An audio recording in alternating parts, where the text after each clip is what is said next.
আমার নাম সুজন বর্মন। আমার কোড নাম্বার 225325।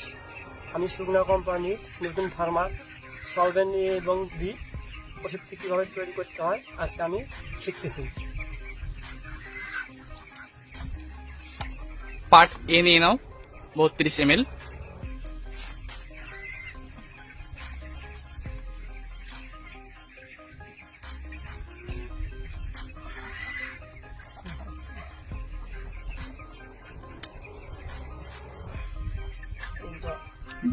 জল কতটুকু নেবা? 36 ml।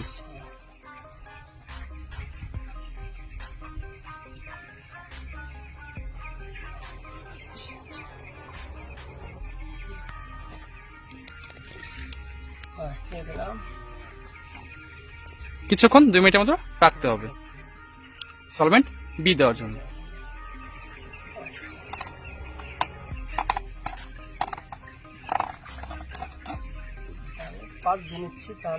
পাঁচ বিন 32 ml।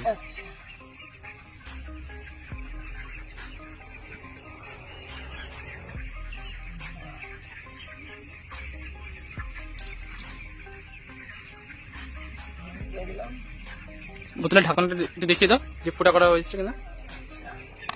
সো আমরা ভিডিও প্রথমে দেখতে পেলাম যে সলভেন্ট এবিটা কিভাবে বানাতে হবে, কতটা জল নিতে হবে, কতটা এ নিতে হবে, কতটা বি নিতে হবে। তো ভিডিওর লাস্টে যেটা দেখানো হলো যে বোতলের কাপটার মধ্যে একটা ফুটো করা হয়েছে। ফুটোটা করলে কি হবে, সলভেন্ট এবিটা মিক্সিং করার পরে সেটা আধা ঘন্টা রেখে দিতে হবে। আবার আধা ঘন্টা রেখে দেওয়ার পরে সেই কালারটা চেঞ্জ হয়ে যাবে, পুরো বোতলের কালারটা চেঞ্জ হয়ে যাবে, প্লাস ওখান থেকে ধোঁয়া উঠবে। ধোঁয়া উঠে এবির মিশ্রণটা ভালোভাবে তৈরি হবে। তো বেশিরভাগ ক্ষেত্রে আমরা এবি যখন মিশ্রণটা করি সেই সময় করি কি, আমরা বোতল যে কোনো নিয়ে ফুটো করে নিই, কিন্তু ফুটো করাটা কিন্তু খুব ইম্পর্টেন্ট একটা পার্ট। জল শোধনের আরও ক্ষেত্রে দু একটা যেমন থাকে, যেমন অ্যাসিডের পরিমাণটা, যেমন আগে অ্যাসিড দিতে হবে, তারপরে এবি মিশ্রণ দিতে হবে, সলভেন্ট এবি মিশ্রণ। অনেক সময় অনেক ফার্মাররা করে কি, সলভেন্ট এবিটা প্রথমে দিয়ে দেয়, অ্যাসিডটা পরে দেয়। তার ফলে কী হয়, জলটা ঠিক পরিমাণভাবে শোধন হয় না। শোধন না হওয়ার কারণে জলটা পাখিটা সাদা জল খেয়ে নেয়।